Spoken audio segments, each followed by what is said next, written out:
Assalamualaikum warahmatullahi wabarakatuh.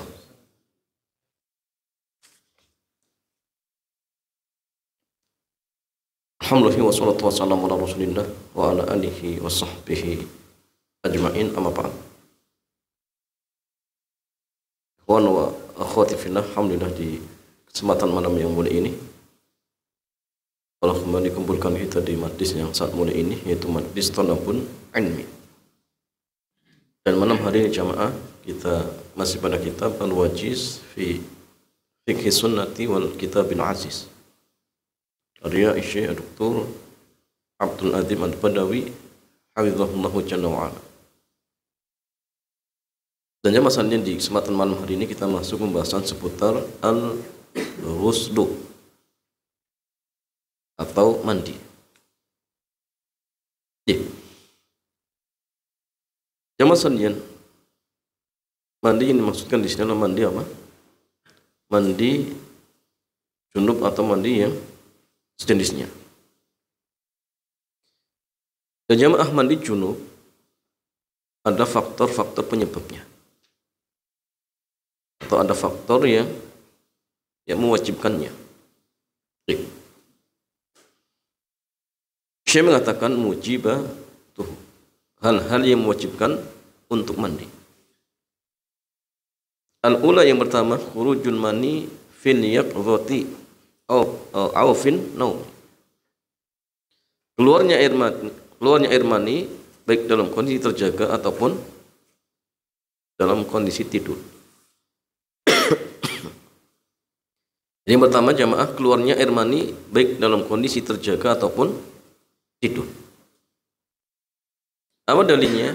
Dalilnya sabda Rasulullah di mana beliau bersabda, innamal ma'u minal ma'. Sungguhnya air itu dari air. Maksudnya jamaah, sungguhnya mandi junub itu dengan sebab keluarnya air mani. Itu maksudnya. Dan ini jamaah sekalian, syariat di awal-awal Islam. Jadi orang wajib mandi itu kalau keluar air mani. Kalau tidak, tidak. Contoh misalkan jamaah, suami istri berhubungan badan, ternyata qadarullah tidak keluar air mani misalkan. Maka di awal Islam berarti nggak wajib mandi, karena mandi itu sebabnya kalau keluar air mani. Tapi di akhir Islam akhirnya dihapus. Artinya sekedar dalam arti bertemunya kemaluan suami dan istri dan sampai terjadi hubungan badan misalkan, walaupun tidak keluar air mani, maka sudah wajib untuk mandi. Jemaah sekalian, dalil yang lain, wa an ummi Salamah, dari ibunda Ummu Salamah, anna Ummu Sulaim, bahwasanya Ummu Sulaim qalat, pernah mengatakan, ya Rasulullah, wahai Rasulullah, innallaha la yastahyi minal haqq. Sungguhnya Allah tidak malu dari kebenaran.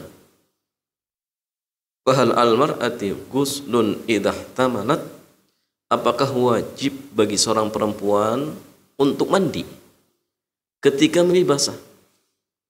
Qala, maka Nabi beliau menjawab, na'am, iya. Idza ra'atil ma'a, jika ia melihat air. Maksudnya apa? Air mani. Sehingga ini dalil bahwasanya ketika keluar mani maka mewajibkan untuk mandi. Dan beliau mengatakan wa tustaratu syahwatu fil yaqdhati dunan naumi. Disyaratkan adanya syahwat ketika dalam kondisi terjaga, tidak dalam kondisi apa? Tertidur atau dalam kondisi tidur. Ya, maksudnya jamaah, keluarnya air mani yang mewajibkan mandi ketika dalam kondisi terjaga, maka syaratnya harus apa jemaah? Keluarnya diiringi syahwat. Jadi artinya kalau misalkan keluarnya tidak diiringi syahwat, maka tidak wajib mandi. Contoh seperti orang dalam kondisi sakit, air maninya keluar terus, dia sakit. Jadi keluarnya bukan karena syahwat, tetapi karena sakit. Karena sakit misalkan. Apakah wajib mandi? Jawabannya tidak. Suami tidak wajib mandi. Kenapa jamaah? Karena keluarnya bukan karena syahwat, tapi karena apa? Sakit. Bismillah.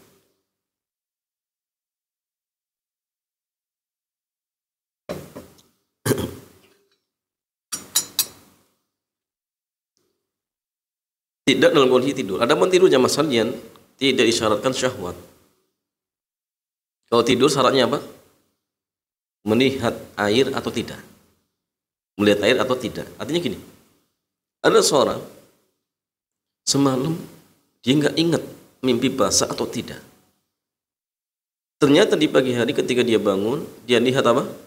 Tanah dalamnya ada bekas air mani. Apakah wajib mandi jamaah? Apa wajib mandi? Wajib. Walaupun dia tidak ingat, nggak ingat sama sekali apakah semalam mimpi basah atau tidak. Tapi kalau misalkan dia sudah benar-benar melihat air mani, maka wajib mandi. Jadi standar ketika dalam kondisi terjaga dan tidur itu beda. Kalau terjaga syaratnya syahwat, tapi kalau tidur syaratnya apa? Melihat air atau tidak.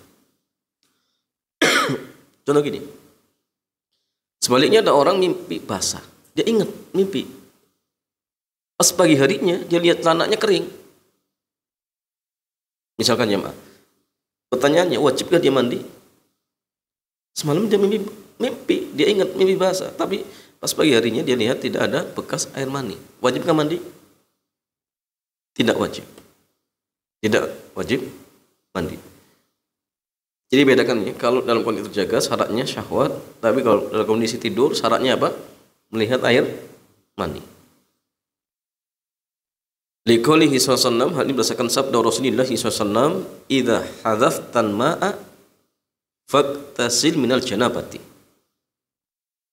Apabila Anda memuncratkan air, ya, maksudnya mengeluarkan air dengan dorongan syahwat, faktasil maka mandilah minal janabati karena junub. Fa idza lam takun hadifan, tapi jika tidak keluarnya dirinya syahwat, fala taktasil, maka tidak wajib mandi. Maka tidak wajib mandi. Jadi jamaah sekalian dalam kondisi apa? Terjaga. Dalam kondisi terjaga. Sehingga Imam Syaukani rahimahullahu jalla wa ala beliau mengatakan al-hadfu war ramyu. Jadi al-hadfu itu artinya ar-ramyu. Ramyu itu apa? Melempar. Maksudnya apa? Muncrat, ya. Wa huwa la yakunu bihadhihi sifati illa li syahwah. Dan hal ini jemaah tidak mungkin keluar dengan sifat seperti ini kecuali karena dorongan syahwat. Tidak mungkin muncrat kecuali kalau ada syahwat. Fa alaihin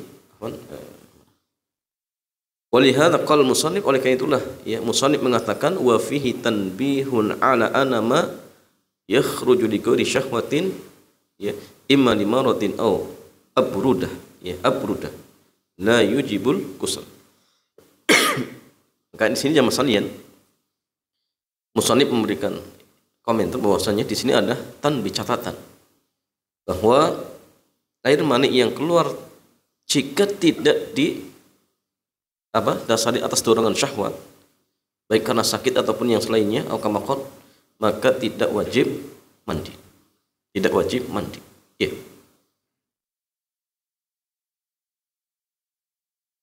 Kemudian masalahnya wa man ihtalama. Ya. Dan seseorang yang mimpi basah walam yajidil ma'a, ternyata ketika dia bangun tidak mendapatkan air, fala ghusla alih, maka tidak wajib mandi. Wa man wajadal ma'a walam yadhkur ihtilaman fa alaihi al-ghusl. Sebaliknya, barang siapa yang dia mendapati air sedangkan dia enggak ingat semalam mimpi basah atau tidak, dia enggak ingat, tapi di pagi harinya dia melihat air mani, fa alaihi al-ghusl, maka tatkala itu wajib mandi. Wajib mandi.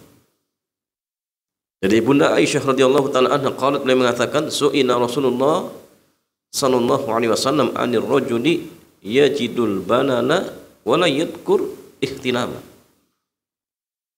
Jadi Ibunda Aisyah beliau mengatakan Rasulullah pernah ditanya tentang seorang laki-laki yang mendapatkan banan basah, sedangkan dia nggak ingat semalam mimpi basah atau tidak, dia nggak ingat. Faqal, maka Nabi bersabda, yaktasil, wajib baginya mandi, wajib baginya mandi. Wa ani rajuli yara annahu qad ihtanama wa lam yajidul banana. Sebaliknya beliau pun ditanya tentang seorang laki-laki yang dia ingat mimpi basah, tapi di pagi harinya tidak mendapatkan basah. Maka beliau bersabda, la ghusna alaihi, tidak wajib baginya untuk mandi. Jadi jamaah sekalian, pertama ingat yang mewajibkan mandi adalah keluarnya air mani. Dan di sini ada perbedaan. Kalau dalam kondisi terjaga, syaratnya keluarnya atas dorongan syahwat. Tapi kalau dalam kondisi tidur, standarnya apa? Patokannya apa? Basah. Dia lihat tanahnya basah atau tidak. Ya. Kalau misalkan dia melihat basah, walaupun di malam dia nggak ingat mimpi basah atau tidak, maka wajib mandi. Sebaliknya, kalau misalkan semalam dia mimpi basah, tapi pagi harinya tidak mendapatkan basah, maka tidak wajib mandi, seperti itu. Yang kedua jamaah sekalian, al-jima', berhubungan badan. Wa in lam yunzil, walaupun tidak keluar air mani. Walaupun tidak keluar air mani. Dari Abu Hurairah radhiyallahu taala anhu, beliau mengatakan, ani Nabi sallallahu alaihi wasallam, dari Nabi sallallahu alaihi wasallam, qala, beliau bersabda, idza jalasa baina syu'abihal arba' thumma jahadaha faqad wajabal ghuslu wa in lam yunzil. Nabi bersabda, apabila, dan sebenarnya dikatakan salah seorang di antara kalian, ya, apabila ia telah duduk di antara keempat cabang istrinya, thumma jahadah, kemudian dia bersungguh-sungguh, maka telah wajib mandi. Wa in lam yunzil, walaupun tidak keluar air mani. Ya. Ada seorang suami istri misalkan sedang berhubungan badan, ya, afannya sudah terjadi ini sudah berhubungan badan, tiba-tiba datang tamu, assalamualaikum misalkan, akhirnya dibatalkan dan belum keluar air mani misalkan, tapi sudah berhubungan, maka tatkala itu jamaah sekalian wajib untuk mandi. Ya. Para ulama kita memberikan standar ini, kalau hanya nempel tidak wajib mandi. Tapi afan, kalau sudah dalam artian kemaluan suami masuk ke dalam kemaluan istri, standarnya minimal jamaah sekalian, kepala zakar itu sudah tenggelam. Minimalnya kepala zakar sudah tenggelam. Maka tatkala itu wajib mandi. Jadi kalau dalam artian sedikit saja atau nempel, maka belum wajib. Ustaz, tapi kalau pas nempel suami sudah keluar, misalkan, siapa yang wajib mandi? Suami. Istri tidak. Istri tidak wajib mandi. Kenapa? Karena belum terjadi hubungan badan. Ya, tapi kalau dalam artian sudah masuk, ya, dan sudah batas minimal yang mewajibkan mandi sudah terwujud misalkan, maka tatkala itu jamaah sekalian wajib untuk apa? Mandi. Wajib untuk mandi. Ya. Ustaz, bagaimana kalau misalkan ada seorang istri, misal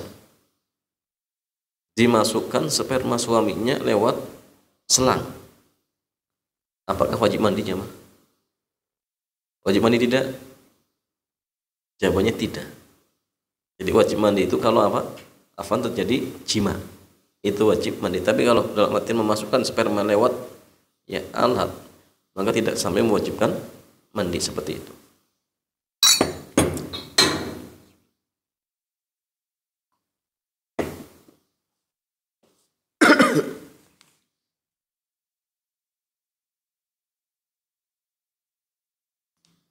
Ya jamaah sekalian,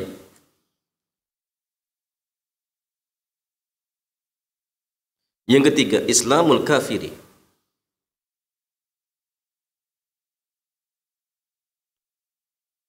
Orang kafir masuk Islam.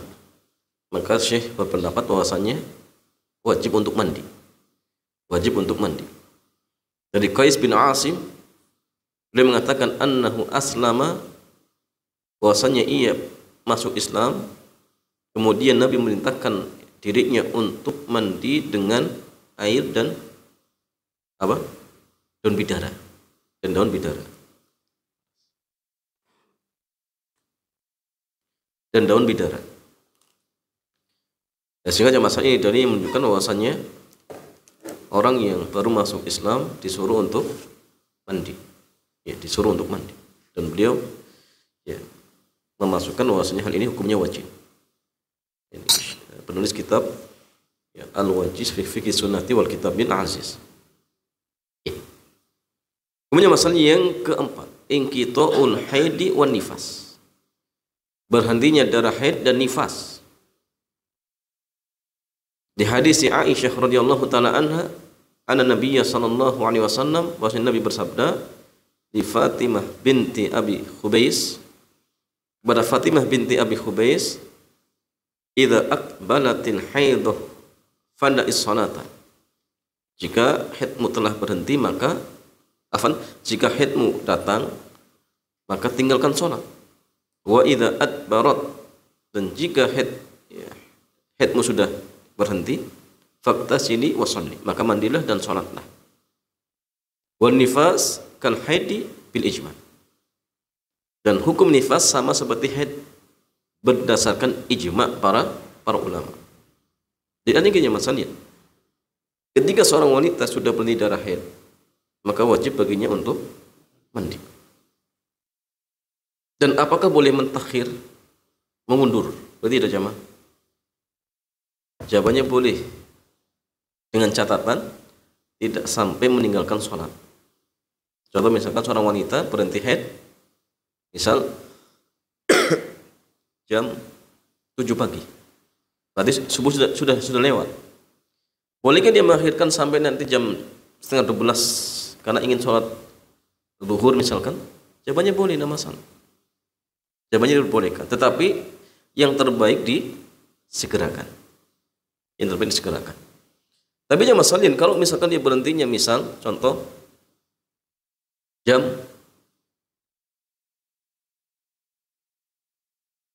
1 jam 1 malam, wajibkah dia mandi? Ada seorang wanita berhenti darah haid jam 1 malam, jam 1 pagi, wajibkah dia mandi jamaah? Wajib. Kenapa? Karena wajib baginya sholat isya, sepakat. Ya, wajib. Dan sehingga wajib mandi. Nggak boleh ditakhir, oh nanti saja pas subuh. Oh, paling ini meninggalkan isya, ini nggak boleh. Pertanyaan masalah, bagaimana dengan maghribnya? Apakah maghrib juga harus dikerjakan? Silang pendapat. Ya, silang pendapat di kalangan para ulama kita. Sebagian jamaah ada yang berpendapat wajib mengerjakan maghrib dan isya. Wajib mengerjakan maghrib dan isya. Dan ini juga yang dikuatkan oleh Syekh Dr. Shalih bin Fauzan. Ya. Tapi sebenarnya yang lain mengatakan apa? Tidak. Seperti Syekh Muhammad bin Shalih bin Utsaimin belum mengatakan tidak wajib. Ya. Tapi pendapat yang paling hati-hati, hendaknya dia mengerjakan maghrib dan isya. Kenapa jemaah? Ya dijamak, karena waktu maghrib dan isya itu dua waktu sholat yang kadang bisa bertemu dalam satu waktu ketika apa? Ketika ada udzur. Contoh ketika apa? Safar. Boleh dijamak. Ketika sakit boleh menjamak. Tidak masalah. Termasuk haid itu udzur bukan jamaah. Haid itu udzur. Sehingga tatkala itu jamaah boleh menjamak. Sehingga yang paling hati-hati hendaknya kerjakan maghrib dan isya. Kerjakan maghrib dan isya. Itu paling hati-hati. Ya kecuali jamaah kalau misalkan waktunya hanya tersisa untuk satu sholat saja, ya sudah kerjakan sholat yang masih ada. Dalam hal ini ya isya seperti itu. Tapi kalau misalkan dia ingin menjamak, ya sah-sah saja seperti itu. Wallahu a'lam. Tapi kalau Syekh Muhammad bin Shalih bin Utsaimin nggak perlu. Ya, tidak perlu. Di antara alasan beliau gini, sebagaimana ketika seorang misalkan seorang wanita, dia masuk zuhur jam 1 nggak sholat,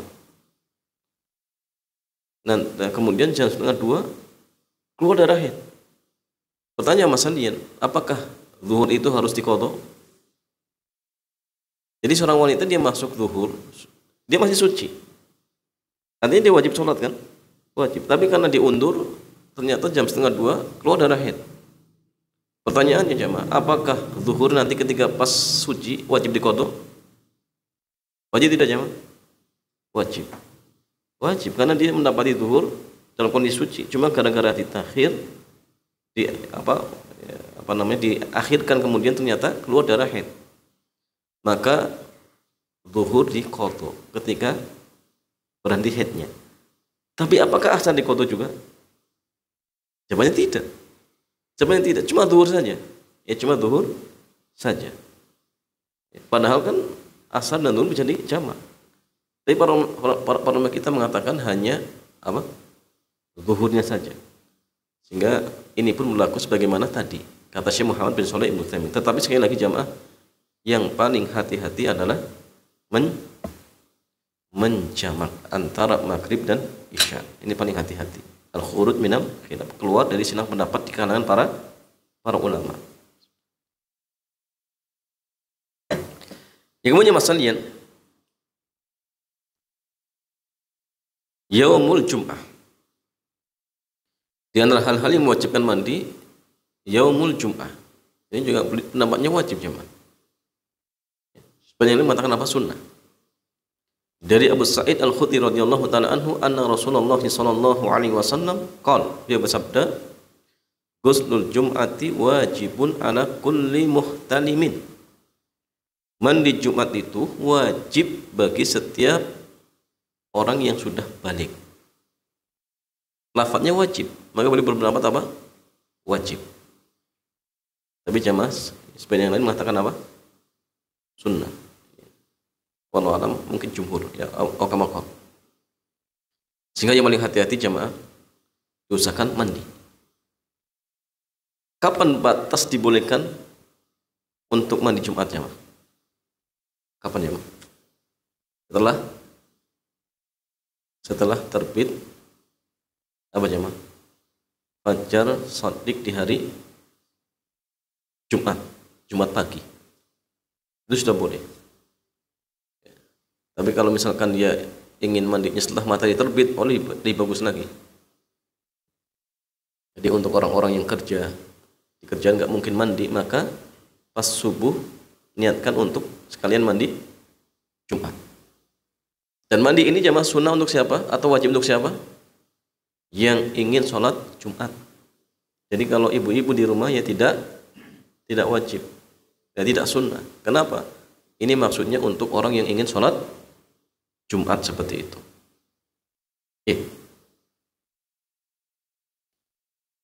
Ini jamaah beberapa hal yang mewajibkan untuk mandi. Kemudian arkanu, bagaimana dengan rukun-rukunnya? Syekh mengatakan rukun-rukun wudu yang pertama an-niyatu, niat. Li hadisi innamal a'malu binniyat. Sesungguhnya amal perbuatan itu tergantung dari niatnya. Yang kedua ta'mimul badani bil ma, meratakan air ke seluruh badan. Jadi rukunnya ada dua, niat dan meratakan air ke seluruh badan. Sehingga masalah mandi junub itu ada dua kefiyah, dua cara. Ada yang mujzi, ada yang sempurna. Yang mujzi itu terpenuhi rukun-rukunnya. Atau mungkin niat dianggap syarat, misalkan syaratnya satu, rukunnya satu misalkan. Yang penting ini terpenuhi niat dan apa? Meratanya air ke seluruh tubuh. Itu sudah cukup. Contoh misalkan ada seorang berhenti darah haid, kemudian dia nyilam di apa? Kolam renang. Dan niat untuk mandi setelah haid misalkan. Ya, nyilam kemudian keluar. Apakah sudah dianggap suci? Sudah dianggap suci. Atau misalkan kita junub, kemudian masuk kolam renang, jebur, ya, keluar, selesai. Ini yang apa? Mujzi, yang mujzi. Adapun yang sempurna jamaah sekalian, yang sempurna, maka ada hadis-hadis yang melakukan tentang hal ini, dan sumber yang dijadikan pegangan oleh para ulama kita adalah hadis dari Ibunda Aisyah dan Ummu Salamah.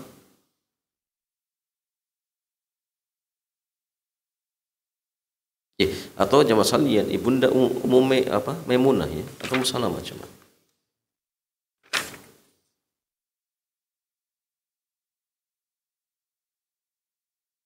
Ini Ummu Salamah. Jadi Ibunda Aisyah dan Ibunda Ummu Salamah.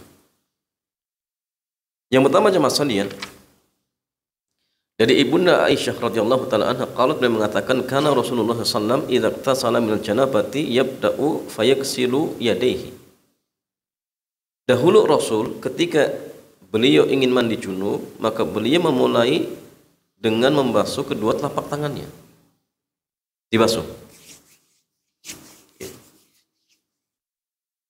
Jadi membasuh kedua telapak tangan itu berbarengan, ya. Thumma yufrigu biyaminihi ala shimalihi, kemudian dia ambil air dengan tangan kanan, tuangkan di tangan kiri. Ya. Fayaksil farjah, kemudian digunakan untuk membersihkan atau membasuh kemaluannya. Ya. Thumma yatawadda wudu'ahu li shalah, kemudian beliau berwudu seperti wudunya untuk sholat. Dan di sini tidak ada keterangan apa? Menggosok-gosokkan di tanah. Tapi dalam hadis yang lain disebutkan apa? Digosokkan di tanah atau di jidar, di tembok. Ya. Setelah itu dia apa? Dicuci, kemudian wudu sebagaimana wudu untuk sholat. Berarti jamaah sekalian, wudu sebagaimana wudu untuk sholat berarti persis. Kaki langsung dibasuh tidak? Kaki langsung dibasuh. Ini hadis dari Ibunda Aisyah radhiyallahu taala anha. Jadi kaki langsung dibasuh. Persis seperti untuk sholat. Thumma yakhudul ma' fa yudkhilu asabi'ahu fi usuli sya'ri. Kemudian setelah wudu selesai, ya, dia ambil air, kemudian apa? Ya, dia masukkan jari-jarinya di pangkal rambut. Untuk masukkan. Ya. Hatta idza ra'a an qad istabra'a, ya, sampai dia melihat bahwasannya semua bagian rambut itu sudah basah. Ya. Hafana ala ra'si thalatha hafana, kemudian dia guyur 3 kali apa? Di atas, ya, kepalanya. 1, 2, 3. Ya. Thumma afadha ala sa'iri jazadihi, kemudian ia meratakan air ke seluruh tubuhnya. Thumma ghasala rijlaihi, kemudian, ya, Nabi membasuh kedua kakinya. Ya. Kata Syekh Jamal Salih, fal wudu'u qabla al-ghusl sunnatun mustahabbah. Berwudu sebelum mandi hukumnya sunnah yang sangat dianjurkan. Man tawadda'a faqad asab, maka barang siapa yang berwudu maka dia telah apa? Telah benar. Wa man la fala junaha alaih, dan yang tidak berwudu maka tidak berdosa, tidak masalah. Kenapa? Faqad kana nabiyyu ahyanan yatrukul wudu'a qabla al-ghusl. Karena kadang Nabi juga meninggalkan, ya, wudu sebelum mandi, kadang-kadang jamaah. Itu Nabi. Jadi artinya masalah yang wudu dulu juga itu bagus dan itu sudah benar, yang tidak pun maka tidak berdosa karena hanya sunnah, ya. An Muhammad Al-Baqir ia mengatakan qala li Jabir, ya, Jabir mengatakan padaku, atani ibnu, ya, ammik, jadi anak laki-laki dari pamanmu mendatangiku, yu'aridu bil Hasan, ya, ibni Muhammad bin Hanafiyah. Dia apa namanya? Ta'rid itu apa jamaah sekalian? Yu'arid itu, ya, mungkin, ya, sekedar melaporkan atau apa jamaah? Di situ apa? Ta'rid.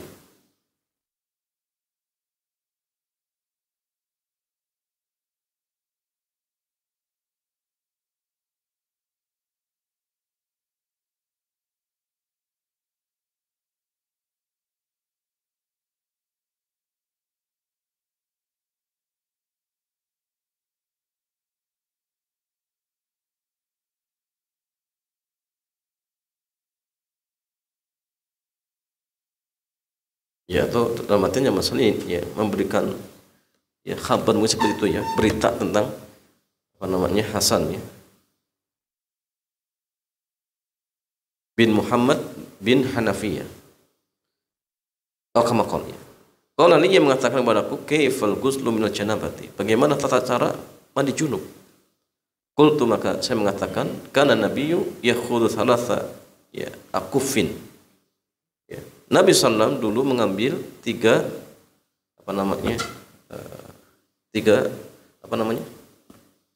cidukan ya, tapi dengan telapak tangan.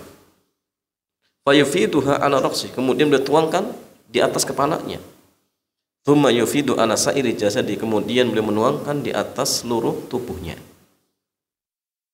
Ya, jamaah sekalian, ini di antara tata cara yang dicontohkan oleh Rasulullah SAW. Sehingga mandinya Nabi itu cukup membutuhkan air berapa mud jamaah? Berapa mud? 4 atau 5 mud jamaah. 1 mud itu segini. Ya mungkin tangan yang agak pertengahannya. Itu mandi junubnya Nabi. Diambil 1, 2, 3 sampai 5. Sehingga sangat ngirit. Sangat ngirit. Makanya tadi menuangkan di kepala itu cukup dengan apa? Tangan. Ya, 1, 2, 3. Itu cukup jemaah. Bukan dengan gayung 1, 2, 3. Oh. Kadang-kadang 1 kolam pun belum cukup. Ya. Kita itu boros ya. Maka 4, 5 mud itu sudah cukup. Sudah cukup jemaah. 1 ember itu sudah lebih. Jangan 1 ember kalau kita 1 ember untuk keramas saja belum cukup. Ya karena kita terbiasa boros ya, Mas. Sehingga sesuatu yang hakikatnya banyak itu pun nggak cukup. Nah, ini kebiasaan buruk jemaah, kebiasaan buruk. Ya, sehingga jangan dibiasakan. Walaupun kita mandinya di sungai jemaah, tetap tidak boleh boros. Tidak boleh boros. Wali man iktasala an yusalliya ba'dahu ma syaa sawa'an tawadda qablahu amla. Dan bagi orang yang sudah mandi dibolehkan setelah itu dengan wudhu tersebut ya untuk mengerjakan sholat, boleh, nama masalah, tanpa mengulang wudhunya. Wala yalzamuhul wudhu ba'dah, dan tidak wajib baginya untuk berwudhu setelahnya. Kenapa jamaah sekalian? Karena mandi itu disebut toharo, dan sholat itu syaratnya apa? Toharo. Dan kalau orang sudah toharo dari hadas besar, maka hadas kecil sudah otomatis terangkat, sehingga tidak perlu untuk mengulang wudhu. Tapi ingat dengan catatan, pertama, pas mandi tidak memegang kemaluan. Yang kedua, tidak pipis ketika mandi. Pertanyaan Mas Halian, kita kalau mandi itu pipis tidak? Kebanyakannya pipis. Sahih? Nah, sehingga ya sudah, paling hati-hati setelah mandi kalau ingin sholat berwudu kembali. Ini paling hati-hati. Kenapa? Ya kadang minimal tadi kita pegang. Tapi kalau matian benar pas wudu dia nggak pegang kemaluan, misalkan nggak kentut, misalkan tidak pipis, maka setelah itu silakan boleh untuk apa? Ya untuk sholat secara langsung, tidak perlu mengulang wudunya seperti itu. Oke. Kemudian masalahnya, jadi Ibunda Aisyah radhiyallahu taala anha beliau mengatakan, karena Rasulullah sallallahu alaihi wasallam lam yatawaddau ba'dal ghusli. Nabi tidak berwudu setelah mandi. Setelah mandi dari junub. Rawahu Ashabus Sunan wa lafdhu Ibnu Majah. Dan dalam lafaz Imam Abu Dawud, karena Rasulullah yaktasilu sholli rakaataini wa salatal ghada. Nabi ya, mandi dan salat 2 rakaat dan salat subuh. wala arahu yuhditsu wudu'an ba'dal ghusl, dan saya tidak melihat Rasulullah memperbarui wudu setelah apa? Setelah mandi. Jadi artinya masalian boleh ya dengan mandi tersebut dia langsung mengerjakan sholat, tidak masalah. Faidah, la yajibu al-mar'ati naqdu sya'riha fil ghusli minal janabah. Tidak wajib bagi seorang perempuan untuk menguraikan rambutnya ketika mandi junub. Enggak wajib. Wa yalzamuha dzalika fil ghusli minal haid. Tetapi wajib ketika apa? Mandi setelah berhenti darah haid. Tapi kalau junub nggak perlu. Yang dikepang misalkan cukup tuangkan saja. Tapi kalau mandi dari berhentinya darah haid diuraikan seperti itu. Jadi Ibunda Ummu Salamah radhiyallahu taala anha beliau mengatakan, qultu ya Rasulullah, wahai Rasulullah, inni mar'atun ashuddu dhafra ra'si. Saya seorang wanita yang suka mengikat rambutku. Afa anquduhu li ghusli janabah, apakah wajib bagiku untuk menguraikannya ketika ingin mandi junub? Qala, maka Nabi bersabda, la, enggak perlu. Innama yakfiki, ya, tetapi cukup bagimu antahuthi ala ra'siki, ya, untuk apa? Ya, menuangkan air di atas kepalamu 3 kali tuangan. Kemudian meratakan air tersebut ke seluruh ya, tubuhmu, maka tatkala itu kamu sudah suci. Nah, sehingga masalahnya ada perbedaan antara ya, mandi junub dengan mandi setelah berhenti darah haid. Jadi kalau junub, seorang wanita tidak perlu untuk menguraikan rambutnya. Tapi kalau mandi setelah berhentinya darah haid, maka wajib diuraikan. Kemudian masalah dari Ibunda Ummu, ya, Ibunda Aisyah radhiyallahu taala anha, beliau mengatakan, ana Asma sa'alatin nabiyya. Asma pernah bertanya kepada Nabi tentang mandi setelah berhenti darah haid. Faqal, maka beliau bersabda, takhudhu ihdakunna ma'aha wa sidrataha fa tatahhar. Hendaknya salah seorang di antara kalian ambil air dan daun bidara, kemudian pakai untuk bersuci. Fatuhsinul tuhur, ya, kemudian perbaguslah apa? Bersucinya. Tsumma tasubbu ala ra'siha, ya, kemudian tuangkan di atas kepalanya dan digosok-gosok, ya, gosok-gosok. Ya, dalkan syadidan hatta tablugh su'una ra'siha, sampai air tersebut benar-benar membasahi pangkal rambutnya. Tsumma tasubbu 'alaihan ma'a, kemudian tuangkan air di seluruh tubuhnya. Tsumma takhudhu firsatan, ya, mumassakah, kemudian ambil kapas atau kain, ya, yang diolesi minyak wangi, kemudian bersihkan bekas-bekas darahnya. Ya, ini diantara cara membersihkan bekas darah haid. Ya, faqalat Asma, maka Asma mengatakan, kaifa tatahharu, ya, tatahhar biha.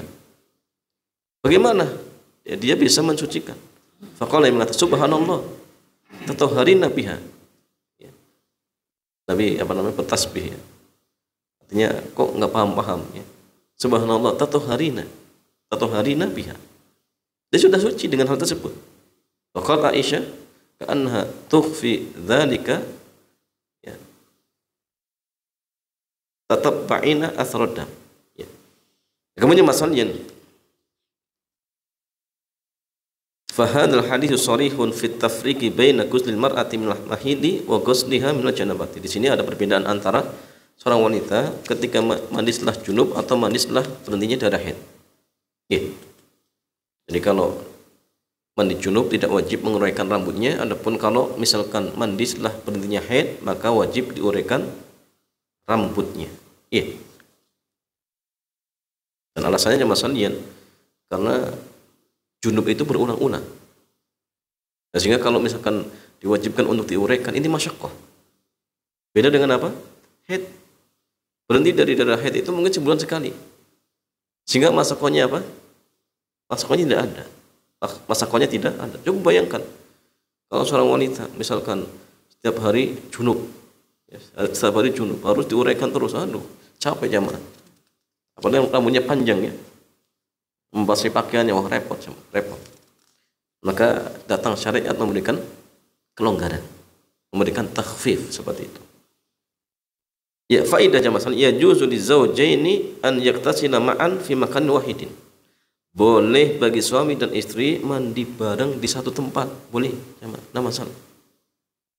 Yang durukulun minhuma ila aurati sahibihi, dan boleh bagi mereka untuk saling melihat aurat pasangannya, enggak masalah.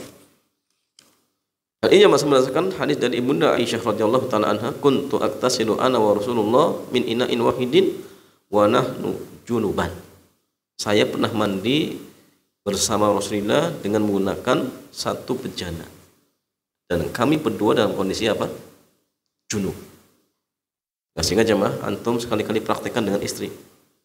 Nabi pernah mempraktekkan jamaah. Ya. Kalau ditanya, bulan pernah nggak mandi bareng dengan istri? Nabi pernah mandi bareng dengan istrinya. Ya. Saya nggak pernah. Ya walaupun nggak wajib jamaah sekalian, tapi coba biar romantis. Ya biar romantis. Ya. Ya jamaah sekalian, ini beberapa hal terkait tentang ya apa namanya mandi junub. Sehingga ada kulihat bahwasanya cara mandi junub ada dua cara ya. Ada cara yang sempurna, ada cara yang cukup. Ya.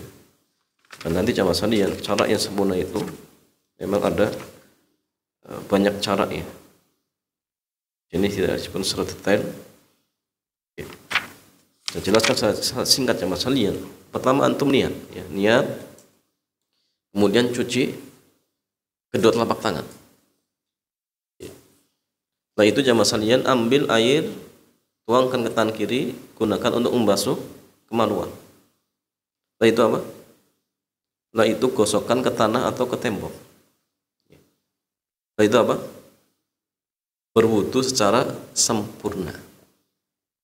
Boleh jamaah sekalian wudu berdasarkan hadis Ibunda Aisyah, sempurna kaki dicuci, ya. Atau dia mengamalkan hadis sebagaimana hadis ya, di sini Ummu Salamah jemaah.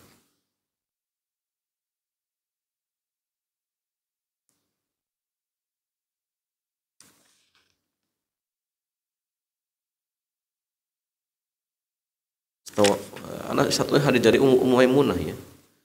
Tapi di sini Ummu Salamah. Pokoknya salah satu istrinya ya, salah satu istrinya.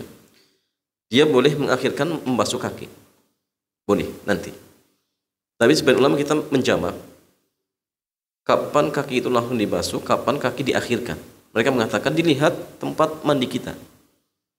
Kalau tempat mandi kita berupa tanah, maka yang terbaik diakhirkan. Jadi wudunya nanti kaki diakhirkan. Tapi kalau misalkan tempat mandi kita sudah di keramik atau di plester misalkan, maka amalkan hadis Ibunda Aisyah, mandi secara sempurna. Kaki dibasuh secara langsung. Karena jamaah sekalian kalau masih berupa tanah, kemudian kaki dibasuh langsung, nanti di akhir butuh dibasuh. Kenapa? Kotor kakinya seperti itu. Sehingga yang terbaik kalau berupa tanah maka di akhir. Ya, cuma rata-rata kamar mandi sekarang itu sudah di plester ya, apalagi karena sebagian ada sudah di keramik atau di granit seperti itu. Kemudian masalahnya setelah wudu sempurna, kemudian dia ambil air, tuangkan 3 kali di atas kepalanya. Ya, 3 kali di atas kepalanya. Setelah itu apa jemaah?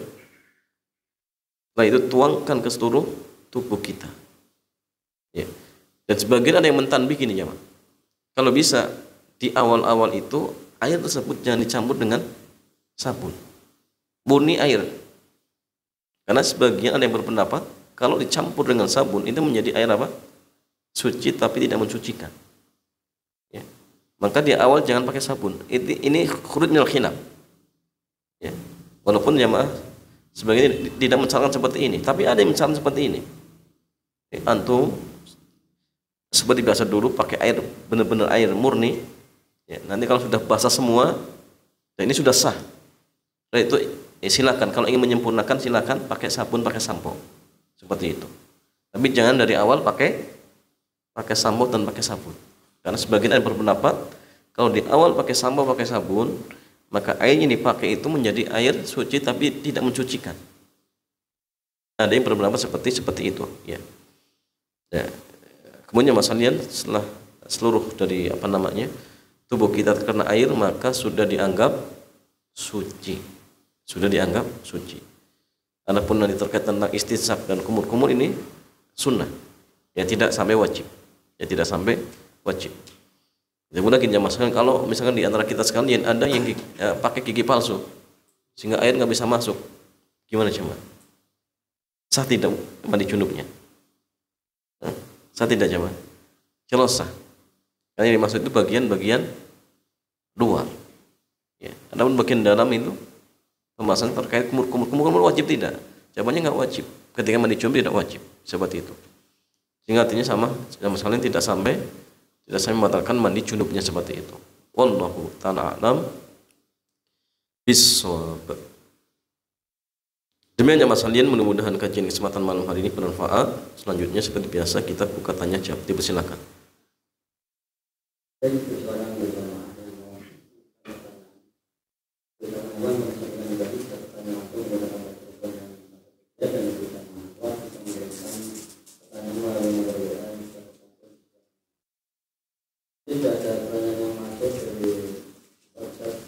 Bismillah, Ustaz izin bertanya. Jika wanita masa haidnya 5 hari, kemudian di hari keempat berhenti, kemudian wanita itu sholat, kemudian di hari kelima ternyata keluar lagi sisa-sisa haid, apakah tetap sholat atau menunggu sampai benar-benar bersih?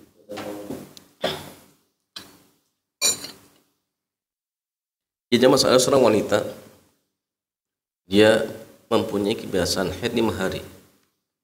Dia punya kebiasaan kan? Kemudian ternyata di hari yang keempat berhenti darahnya. Di hari kelima ternyata keluar lagi. Pertanyaan jemaah, apakah di hari yang keempat ketika darah haid itu berhenti, dia dianggap suci? Silang pendapat.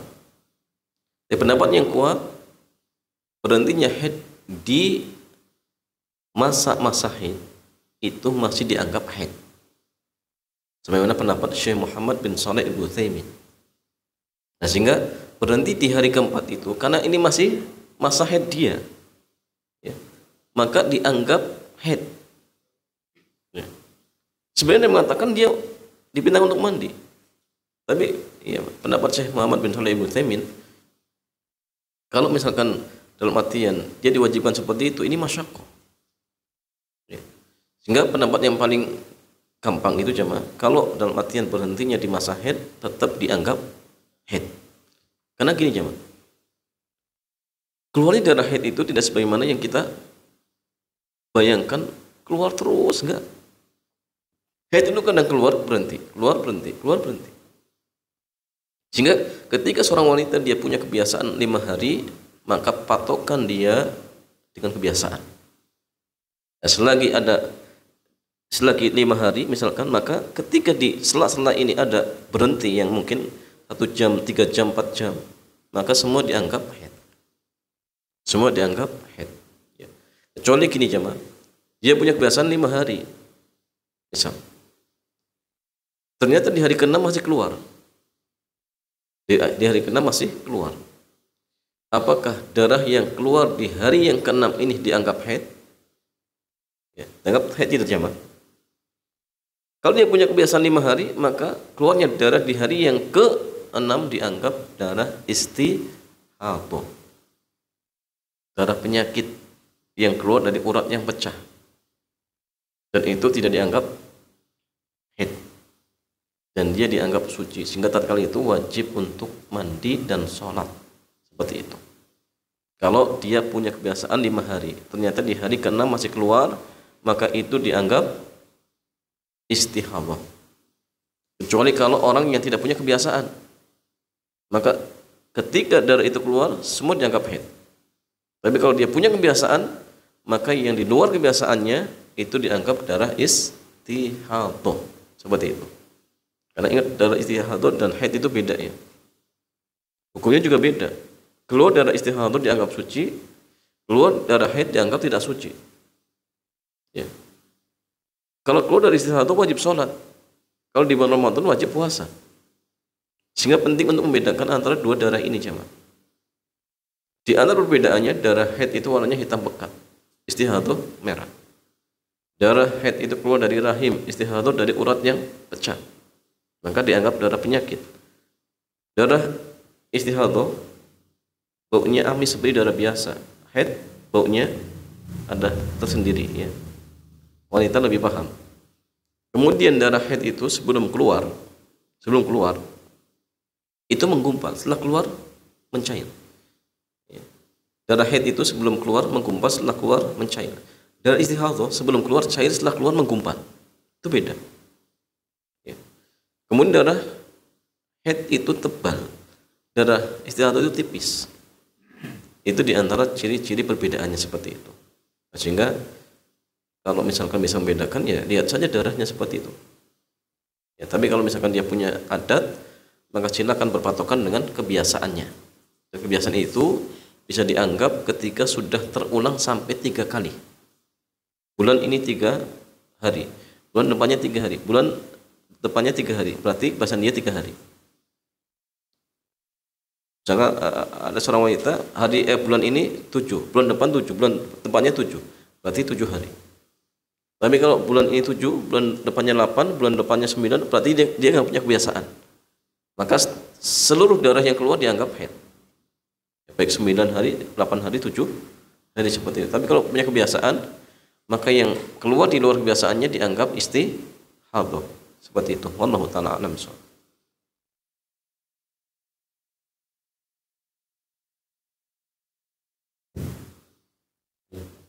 Ya, silakan.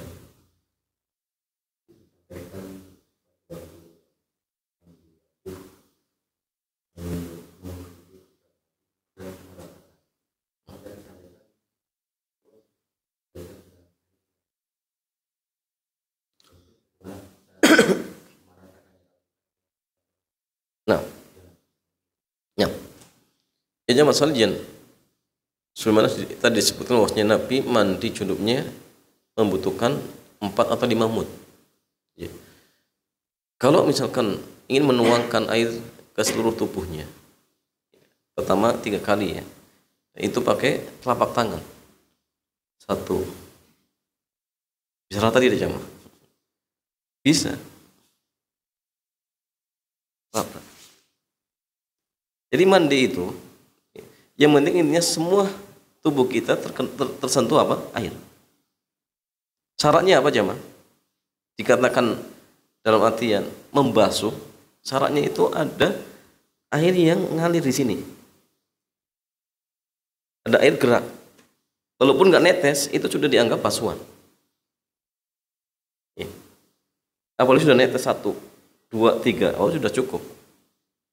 Sudah cukup jamaah. Maka 1 tuangan bantu. 2 bantu lagi. 3 misalkan. Setelah itu baru ke semua tubuhnya. Ya mungkin pertama tadi kepalanya dulu ya. Di atas kepalanya. Nggak cukup nanti dibantu apa semuanya. Setelah itu buat semuanya. Kakinya belum, ya sudah ambil kakinya. Ya kalau mandi di sini bisa jam. Nggak sampai apa? Nggak sampai mungkin ya, benar-benar basah ya. Itu bisa 4 mud. Sekali praktek. Jadi bisa. Karena kita nggak pernah praktek, jadi sulit terbayangkan. Tapi kalau sudah terbiasa, ini jadi mudah. Seperti itu jam. Nah, contoh misalkan kita biasa wudhunya boros. Kalau wudhu menggunakan air segini itu kayaknya gimana gitu. Tapi kalau dipraktekkan bisa. Dipraktekkan itu bisa, bahkan masih sisa. Sahih. Ya, jadi coba sekali-kali praktek. Bisa atau tidak? Ya. Kalau nggak bisa berarti ya kitanya mungkin caranya masih kurang benar. Seperti itu. Nah, sehingga walau jamaah sekalian, ya, yang penting intinya seluruh tubuh kita kena air, ya, walaupun nggak ada yang netes, yang penting ada yang ngalir di tubuh kita. Itu sudah cukup seperti itu. Wallahu ta'ala a'lam bishawab. Ya.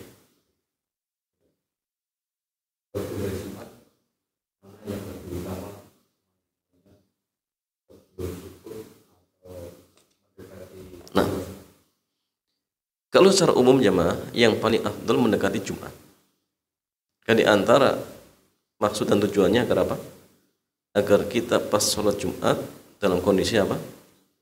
Badan kita tidak bau dan lain sebagainya. Itu di antara hikmahnya. Ya, tapi kalau misalkan untuk orang-orang yang dalam artian nggak bisa mandinya mendekati Jumat, ya sudah, yang mudah saja. Yang mudah. Kalau secara umum iya mendekati Jumat. Ya, tentu gini jamaah, jangan sampai mepet sekali. Kenapa? Karena kita dianjurkan untuk apa? Segera datang ke masjid. Ya.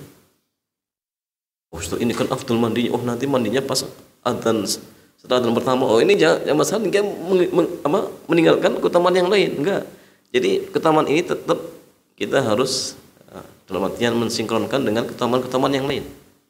Ya, tetap kita mandinya kalau bisa agar bisa datang tepat waktu di awal waktu. Ya, silakan, enggak masalah. Jadi artinya jangan sampai ya tadi pas habis subuh langsung niat, kecuali bagi orang yang nggak mungkin kerja misalkan di tempat kerja nggak mungkin bisa mandi, ya sudah pas subuh diniatkan, enggak masalah. Seperti itu. Daripada sama sekali tidak mandi. Wallahu a'lam bishawab. Pertanyaannya masalah kita. Assalamualaikum. Waalaikumsalam warahmatullahi wabarakatuh. Tadi disampaikan mandi dulu wanita tidak perlu memulai rambutnya. Berapa kali membasuh rambut kepala? Ya. Berapa kali membasuh kepala? 3 kali jemaah.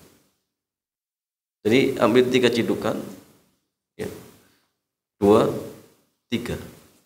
Setelah itu dia guyur ke seluruh tubuhnya.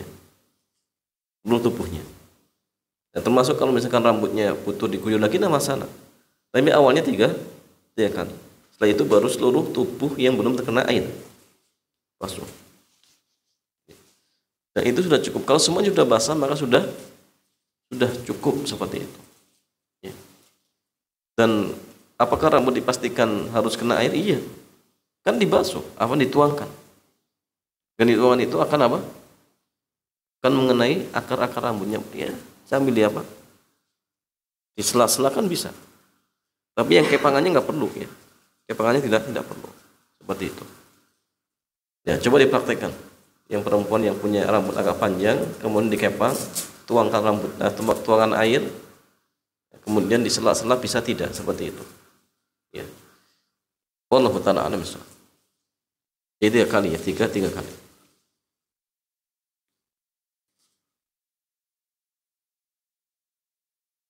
Ya. Kalau yang laki-laki jamaah yang rambutnya panjang, maksudnya harus apa? Rambut harus basah semua. Yang perempuan juga harus basah. Harus basah, cuma ada keringanan tidak wajib diure. Seperti itu. Tidak wajib diure, kemudian bukan berarti kemudian ditinggalkan, tetap diguyur. Tetap diguyur seperti itu. Wallahu a'lam bishawab. Ya, silakan.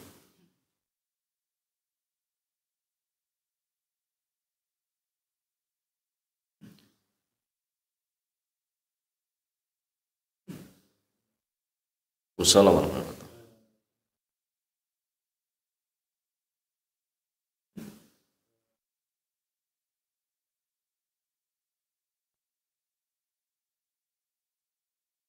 Nah,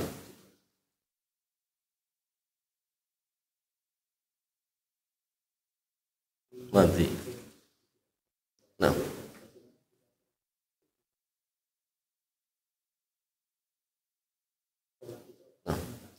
nah. Assalamualaikum warahmatullahi wabarakatuh. Ya jamaah sekalian, air yang keluar dari seorang laki-laki itu ada 4.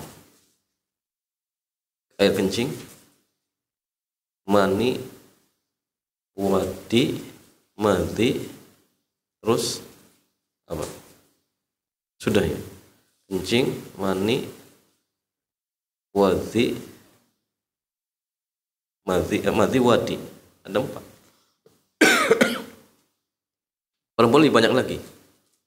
Perempuan itu ada kencing, mani, wadi, madhi, haid, nifas, istihadho, keputuyan, apalagi jamaah di banyak perempuan.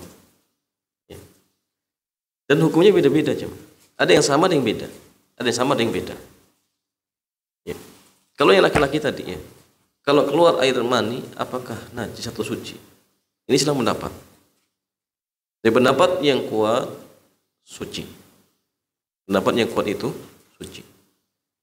Ya, jadi penambahan air yang hina itu bukan berarti kemudian dianggap najis, enggak. Ya. Yang tepat air mani itu dianggap suci. Apa dalilnya masalahnya? Apa dalilnya? Maksudnya air mani itu suci. Apa dalilnya? Jawabannya gini ya masalahnya. Seandainya air mani itu najis, berarti kita diciptakan dari air najis sama. Antum mau? Jadi suci.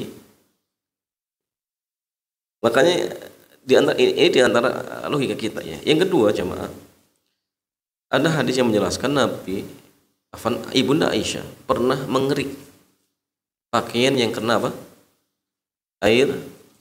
Pakaian yang kena mani Rasulullah. Air mani Rasulullah. Kalau dikerik jemaah, mungkin tidak semuanya hilang. Dikerik. Jawabannya bekasnya ada. Tapi setelah dikerik, Nabi sholat menggunakan pakaian tersebut. Sehingga ini menunjukkan bahwasannya memang apa? Air mani itu tidak najis. Karena kalau seandainya najis itu dibasuh, harus hilang. Ini cuma dikerik. Dikerik, ya dibersihkan sedikit lah. Jadi sisa-sisa sedikit itu masih ada. Nah, sehingga berdasarkan hadis ini, para ulama kita mengatakan air mani itu tidak najis, tidak najis seperti itu. Dan ini yang sahih. Ini yang sahih. Adapun madhi, wadi, terus apa lagi? Kencing ya, kencing. Itu sudah jelas ya. Kencing najis, madhi najis, wadi najis. Kalau madhi ada keringanan. Ketika madhi ini mengenai pakaian kita, cara membersihkannya cukup dipercikan. Cukup dipercikan. Seperti pipis anak kecil laki-laki yang belum makan kecuali hanya ASI. Dipercikan selesai. Kalau kencing dan wadi harus dibersihkan sampai hilang. Sampai hilang 3 sifatnya, bau, rasa dan warna. Ya. Ini harus hilang dari pakaian kita. Tapi kalau sedikit jamaah dimaafkan tidak? Kalau sedikit. Ini sedang pendapat, tapi pendapat yang kuat sebagaimana pendapatnya Syekhul Islam Ibnu Taimiyah, beliau mengatakan yang sedikit itu dimaafkan. Yang sedikit itu dimaafkan. Apa dalilnya jamaah? Dalilnya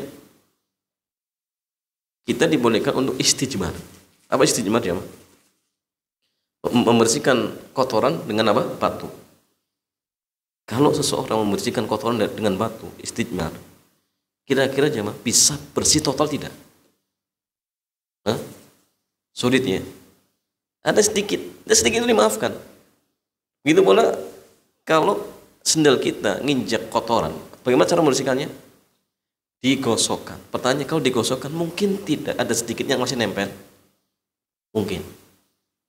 Tapi itu dimaafkan. Sehingga walau kalau macam masalahnya kotoran sedikit itu, najisnya sedikit itu dimaafkan. Sebagaimana pendapatnya Syekhul Islam. Kalau banyak, maka jumhur mengatakan tidak boleh digunakan untuk sholat pakaian tersebut. Walaupun mazhab Abu Hanifah, pendapat mereka apa? Orang sholat membawa najis secara langsung, dia tahu ya, najis tersebut, sholatnya tetap sah. Tapi kalau dia sengaja, hukum dia berdosa, tapi soalnya tetap sah. Tapi kalau dia sudah nggak mampu, kalau dilepas, auratnya terbuka, maka lanjutkan saja. Dia berdosa tidak, soalnya sah. Itu mazhab Abu Hanifah.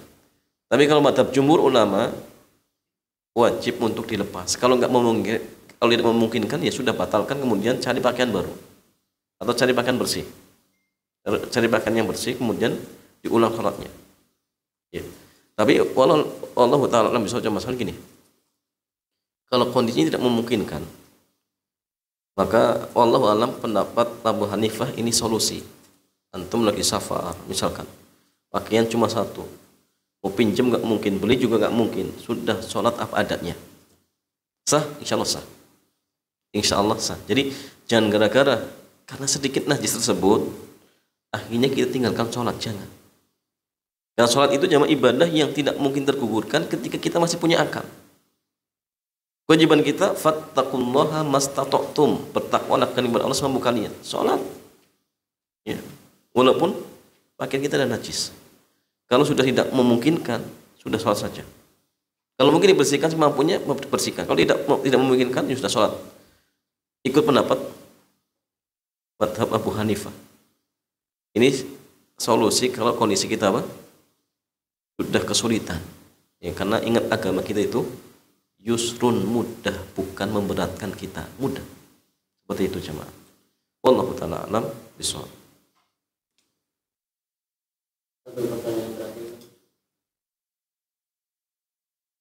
Bila sholat Jumat berlaku buat laki-laki saja atau wanita juga? Jika sholat di rumah di hari Jumat, yang dilakukan sholat Jumat 2 rakaat tanpa sholat dulu. Nah, ya jemaah sekalian, sholat Jumat itu wajib untuk laki-laki. Ya. Tidak untuk orang sakit, wanita dan anak kecil yang belum balik. Ya, maka mereka tidak wajib. Tapi apakah mereka dibolehkan ikut Jumat? Boleh. Boleh untuk ikut sholat Jumat. Kalau mereka sudah ikut sholat Jumat, apakah wajib zuhur? Jawabannya tidak. Jawabannya tidak. Kemudian kalau mereka tidak ikut sholat Jumat, apa kewajibannya? Zuhur, bukan Jumat. Ya, bukan Jumat. Ya, jadi artinya mas, seorang wanita yang sholat yang tidak ikut sholat Jumat berjamaah di masjid, maka dia wajib untuk sholat zuhur di rumah. Kapan waktunya? Ketika sudah masuk sholat zuhur, tidak harus menunggu Jumatan selesai. Artinya kalau misalkan sudah masuk waktu zuhur, maka silakan segera sholat zuhur. Ya. Dan tidak boleh sholat Jumat. Kecuali kalau dia ikut di masjid, di rumah nggak boleh. Ya. Nggak ada jamaah ketentuan sholat Jumat kemudian sendirian di rumah, nggak ada. Sholat Jumat itu syarat rukun atau syarat sahnya apa? Jamaah. Bahkan harus ada khutbah, harus ada khutbah. Syaratnya agar sah. Ya, sehingga kalau sendirian ya nggak mungkin, tidak mungkin seperti itu. Wallahu ta'ala a'lam bishawab. Jangan seperti orang-orang apa? Orang-orang apa namanya? MTA ya. Yang wajibkan apa jemaah? Soalnya Jumat ya di rumah sendirian. Atau apa jemaah? Yang MTA. Yang pernah MTA? Gimana? Jumatnya gimana? Perempuan di rumah? Kalau hari Jumat perempuan Jumat di rumah sendirian. Nah, 2 rakaat. Tuh kan. Mereka 2 rakaat.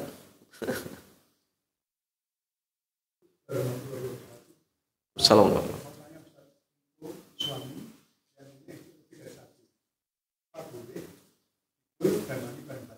Nah, Waalaikumsalam warahmatullahi wabarakatuh. Ya jemaah sekalian, seorang suami yang punya 2 istri, bolehkah mandi bareng-bareng jemaah? Jawabannya gini jemaah. Bolehkah sesama perempuan melihat aurat perempuan yang lain? Nggak boleh. Nggak boleh jamaah. Kalau suami dengan istrinya boleh. Kalau ini kan sama-sama istri, melihat nggak boleh. Ya nggak boleh dalam artian aurat di atas apa?